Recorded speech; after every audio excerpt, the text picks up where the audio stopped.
Tune into Nice Radio every Saturday at 7:30 a.m. for A View from the Outside, hosted by Brereton Horne.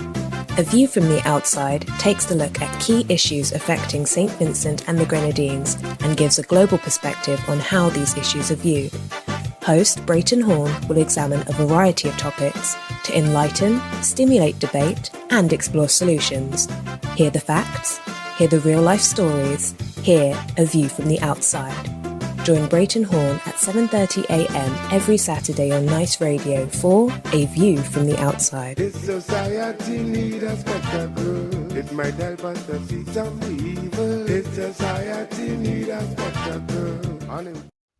On A View from the Outside this week being the 21st of May 2022, we look at cry, C-R-Y, cry, with the view being that as violent and heinous crimes mount up in the country, the people of the nation of St Vincent and the Grenadines cry out for help. Is anyone listening? Are those in authority listening to the people cry? Are they listening to the people's cry?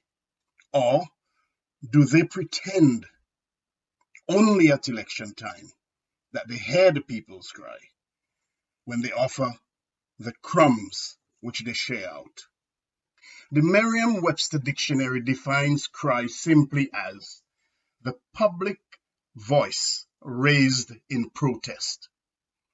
And the Collins Dictionary states that you refer to a public protest about something or an appeal for something as a cry. Those definitions tell us that when there is a cry, it is when the people, the public, raise their voice in protest about something which is of concern to them. That, of course, suggests that the cry is because people are dissatisfied about something. When there is a cry, the people are appealing for something.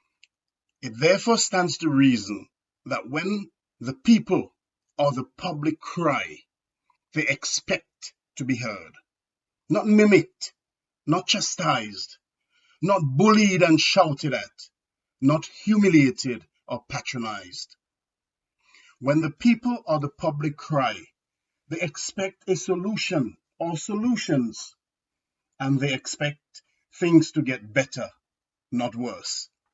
Within recent times, with extreme poverty plaguing the country, and with violent and heinous crimes on the steady increase in St Vincent and the Grenadines, the people's cry, the cry of the nation for help, can be heard near and far. And it is that cry which has prompted us here on A View from the Outside to cover this topic today. In December 2018, a young Zimbabwean poet named Tinashe Anderson Maburu wrote a poem entitled The Cry of a Nation. In that poem, Tinashe talks about the cry of 1 million suffering souls. Of course, in St Vincent and the Grenadines, we only have about 110,000 souls, but their cry probably evokes the emotions felt by millions. In his poem, Tinashe features poverty, idleness, and the many grievances which are lamented upon when a nation cries. In that regard, and to do justice to Tinashe's poem, we on A View from the Outside have decided to share the words of the poem with you. Here are the words. The cry of a nation. My eyes see nothing but tears, tears of 1 million suffering souls, souls that are swimming in the pool of poverty, poverty created by a few egocentric individuals. My ears hear nothing but the tone of grievances, grievances blossoming from excessive suffering, suffering because of the alarming levels of idleness. Idleness because the lot is controlled by a few. My nose smells nothing but pungent poverty, a poverty that has become a disaster which has created a national emblem, an emblem that the world identifies us with. My mouth has become a floodgate of lamentations, lamentations that blossom from excessive pain, pain which has become an inseparable part of everyone. Everyone has lost hope of seeing a brighter day. The majority of those currently living in St Vincent and the Grenadines may well be able to identify with the words of Tinashe's poem. The cry of the nation of St Vincent and the Grenadines is ringing out.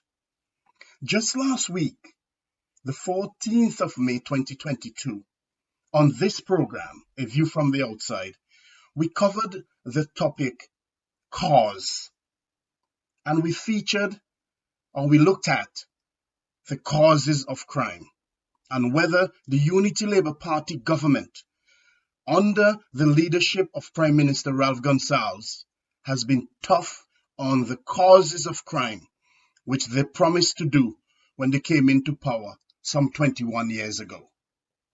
In that program, we highlighted poverty, extreme poverty, and unemployment, which Tinashe refers to as idleness in his poem.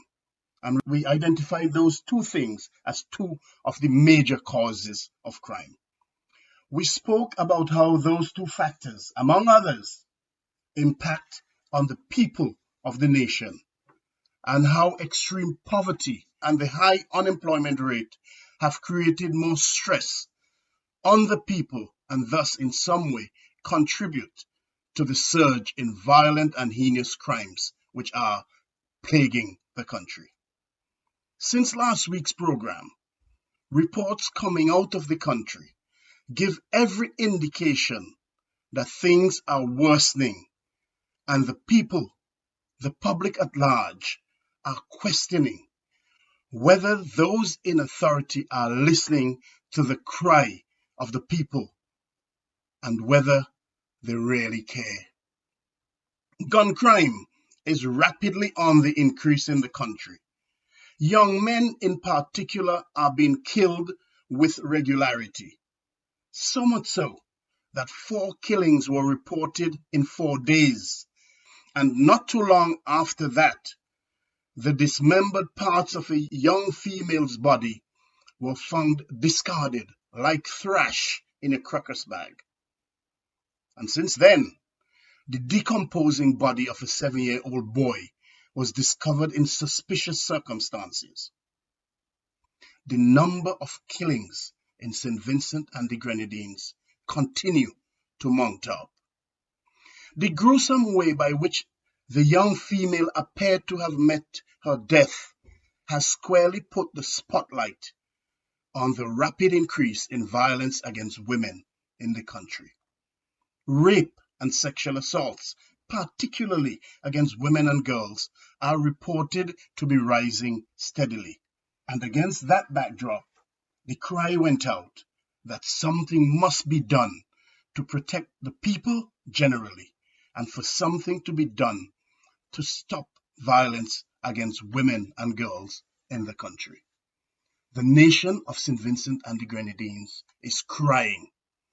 School children, students have joined the cry, but are the cries being heard by those who have the power to change things? Are they listening to the people, or are they mocking the people? Even if they say they are listening, where is the evidence of that? What are they doing? What are they doing about it? Has anyone given a formal national address to ease the people's concerns about safety and security in the country? How long is the people's cry meant to ring out before something is done? Surely the Vincentian people need to be given some confidence. They need to be given some assurance, some hope that things will get better, not worse. But where will that confidence or assurance come from when women who feel unsafe and say that they feel unsafe are being bullied and told that there is no basis for feeling that way?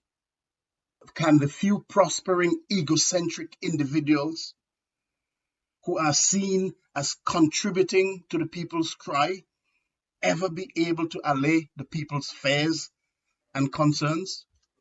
Can they? When the people cry about the increase in gun crimes in the country, will they be comforted when they see that those convicted of gun crimes in the country are being let out of their prison sentence, which was duly imposed by a magistrate? Especially let out even before serving 2 weeks of a sentence of 38 months.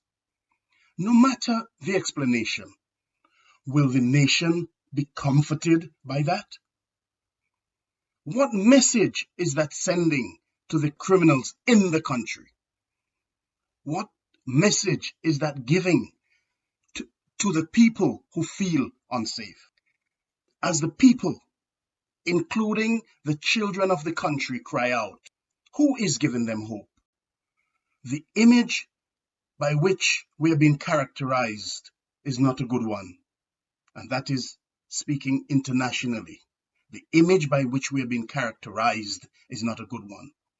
The emblem by which we are known in the legal fraternity in particular is one of shock, horror.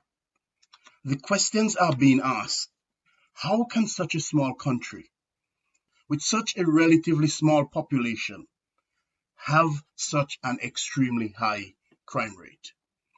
Vincentius Tenashi, in his poem, talks about the loss of hope of seeing a brighter day.